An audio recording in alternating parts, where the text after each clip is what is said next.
just did a little bit of meditation. Um, Been thinking about that in terms of coffee lately.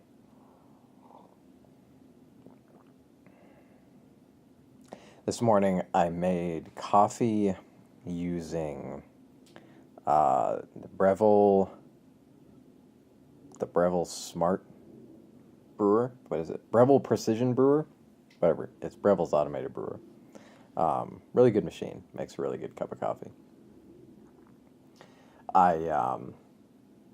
So I got up and I threw coffee and water in there and turned it on because I was doing a bunch of other things and just wanted to have that, make a bunch, have the ease of the coffee there. And it reminded me of other times that I've done that as well. And especially when I set it to brew the night beforehand, because there's something particularly enjoyable about just having coffee available. Just walk in the kitchen, yank the carafe out of the machine, pour it in the mug, walk back to the office, enjoy the coffee, do more work, yada yada. And then also something I think particularly enjoyable about having it there when you wake up first thing in the morning. So it's it's pretty obvious why that's a popular thing. I'm wary about the first thing in the morning thing though, because I don't. I'm just like trying to be conscious of my caffeine consumption. I don't ever want to be reliant on it, and I don't like caffeine to define anything about me. So I just try to be conscious of my consumption. But then that kind of comes back to the whole meditation thing.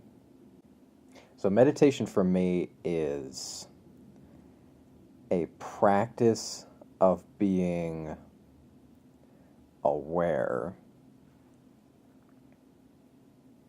of my thoughts and my emotions, like almost from an external view, but where I can look in and see that's what I'm experiencing. This is where I am now.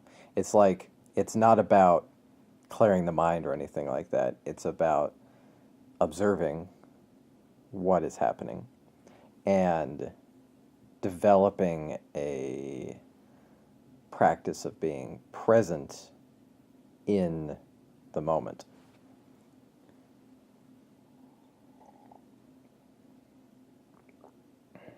I find that coffee does a lot of the same things. So this coffee that I have right now is not the auto brewed coffee. No. For this, I took the time to be present with my brew, and I brewed it on the Cleto Wave. Did a little hand brewing. And it's an interesting sort of juxtaposition. By the way, like the stuff that I'm talking about in this right now, I have no exact conclusions. I just dove in on this. I'm just making observations today. But it's an interesting thing when it comes to hand brewing your coffee, because I think it's really difficult to not put yourself in that position of being aware of the present.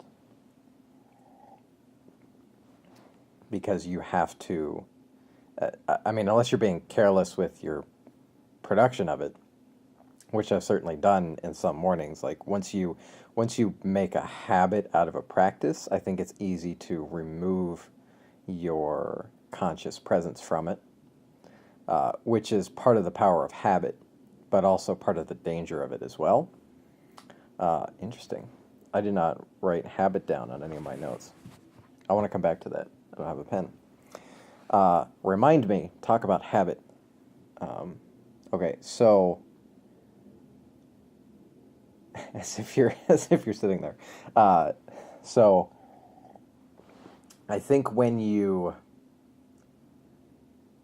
to get back to the point. When you're hand brewing coffee, it's really difficult to not be present in the moment unless it's a habit. That's where that tangent went off. Um, but when you're taking the time to be deliberate with the process, then you are present with it because you observe everything about what's going on. Or I'll talk for myself. I observe everything about what's going on. I pull out the Kaleda Wave brewer and the carafe. Sometimes I need to clean them a little bit because I did not clean them properly before putting them away last time. They're glass, so they're easy to just rinse out. Set those on the scale. Weigh out exactly the correct amount of coffee that I want to use. Put that in the grinder. Make sure the grinder is set to the proper setting. Filtered water goes into the kettle. Kettle goes on the stove. Filter goes into the wave. And when the water is boiling, the coffee is ground. It's placed in the filter. And this is a side subject, by the way, but sometimes I flatten out the coffee, sometimes I don't. I might do that in another video. And then the water's ready, so we pour the water over the grounds. And I always like to just observe and listen and smell like the water hitting the grounds. It's a very pleasing interaction. And then it's the bloom, and you observe. And you look for the gases to escape and the grounds to absorb the water. And sometimes you help that along its way. Sometimes you, like maybe you use a spoon or something. And I do this with the Chemex. I don't do this with the Kaleda Wave, but in the Chemex, I'll pour less water and then use a spoon or a stir stick to essentially make sure all the grounds are wetted and prepared for brewing more. I find that and the Chemex makes a crisper coffee. And it, by the way, an observation only possible through being present with the brew.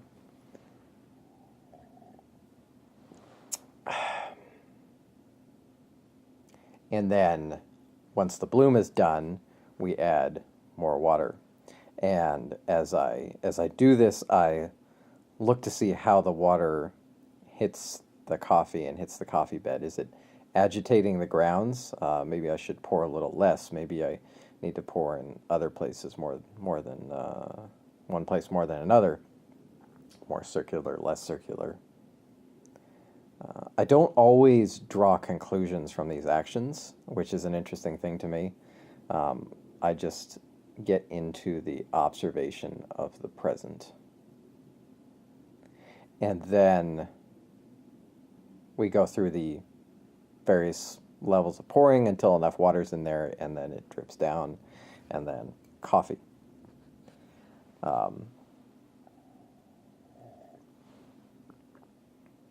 And it doesn't stop there, of course, because then we have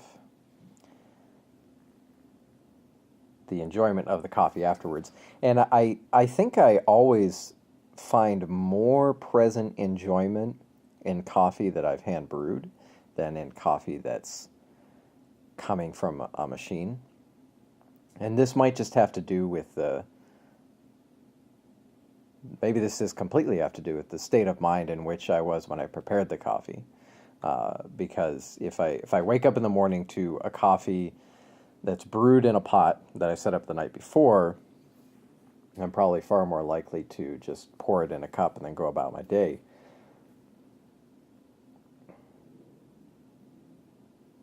I suppose that doesn't necessarily have to be the case, it just tends to be the case. And I think that when I hand brew, I'm more likely to have moments of appreciation with the cup of coffee afterwards.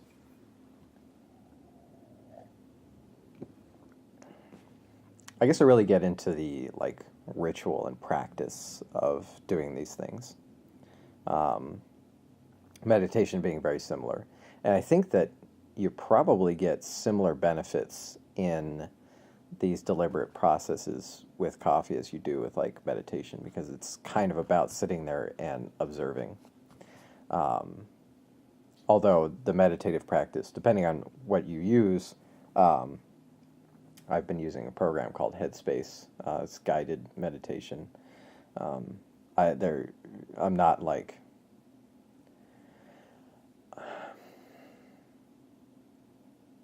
I really would like to make it much more of a regular thing, perhaps even a habit. But I guess I don't. I feel like I don't meditate enough. I always find strength in being in the present and value in that as well, for myself and with the coffee.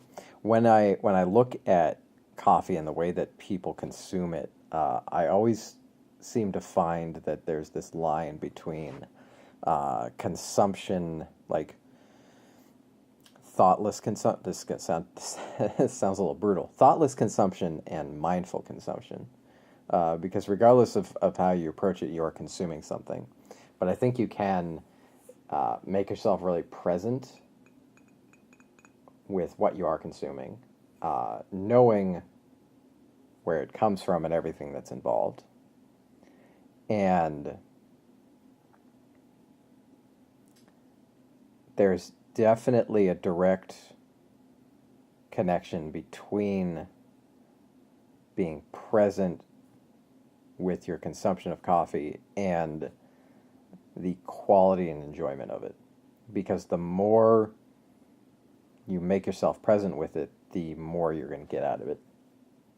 The more you're going to be aware of what you're consuming, the more you're likely to seek out higher quality coffees.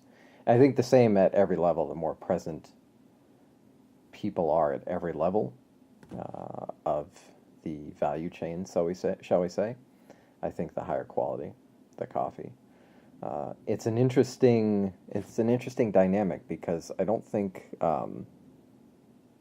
there are many things that we consume where our level of presentness actually has a direct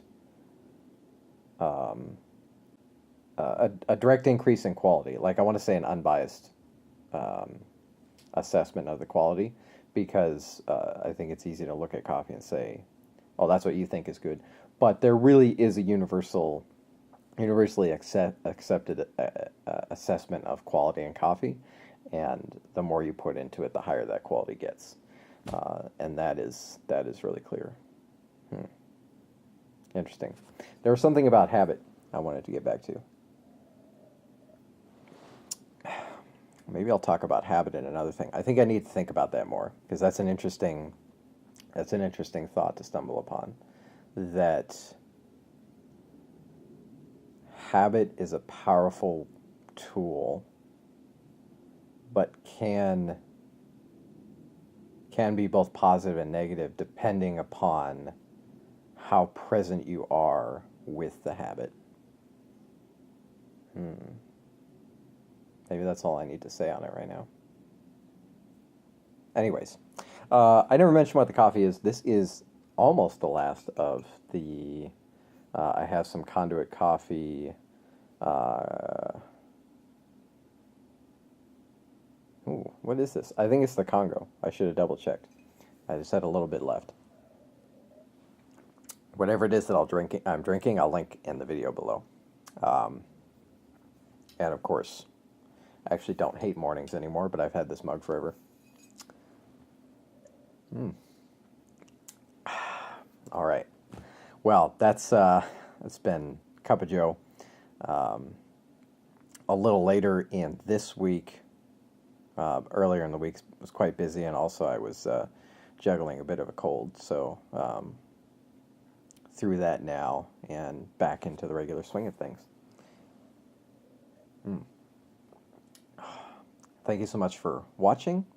If you have any thoughts, if you like to meditate, or any thoughts on your experience with the things that I've said. Would love to hear from you. Comments below the video, as usual. And I'll catch you in the next one.